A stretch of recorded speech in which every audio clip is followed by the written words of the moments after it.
حبايبي الحلوين، كل سنة وانتم طيبين. يلا انتوا وهي قومي بالترمس. هنعمل النهاردة ترمس هيتاكل في نص ساعة. يلا نسمي الله ونصلي على الحبيب. قلبك معانا بقى يطيب. نص كيلو ترمس حلو، هنغسله كويس قوي. بعد كده هننقعه 12 ساعة بالظبط.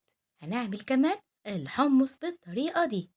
بعد ما هيتنقع 12 ساعة بالظبط هناخده نصفيه في المصفى.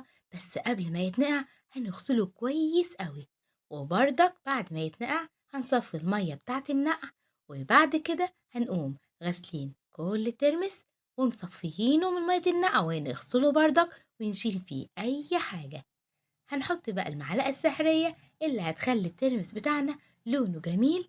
هنحط معلقة كركم وهنعمل زيها بالظبط في الحمص بالظبط. هنغسله ونصفيه وهنحط عليه مية من غير أي إضافات. بعد كده هنسيب الترمس على نار متوسطة، وأول ما يبدأ في الاستوى هنقوم طافيين النار ونغطيه علشان يبقى يستوي مع المية السخنة بتاعه وما يبص منك أبدا. بعد كده هنصفيه وهنغسله تاني كويس قوي.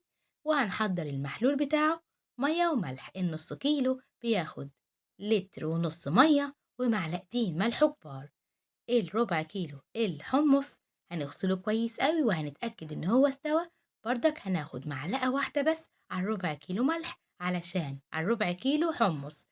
معلقة واحدة بس، وهندوبه في مية عادية خالص من الحنفية. وهنسيبه بقى يتملح. وعند التقديم بقى هنحط بقى البهارات بتاعتنا: كمون، ليمون، بابريكا، وشطة. وكلي وبألف هنا وشفا. وما تنسوش بقى شرايح الليمون. واللي بيشتكي ان يبقى فيه ريم ابيض على الوش ممنوع تحط ايدك على، تجيبي من الحمص تجيبي بمعلقة او تجيبي بفنجان علشان ايدك هي اللي بتخلي الترمس يبقى عليه طبقة بيضة. وتحفظيه في التلاجة، وممنوع تكوني أكلة من ده محطاه على الجيل قديم، هيعمل مرارة ومش هيبقى حلو خالص. في لو اللايك الفيديو والشير. عجبكم دعوة ما حلوة من تنسونيش قلبكم. بقى. عيد سعيد عليكم يا رب العالمين.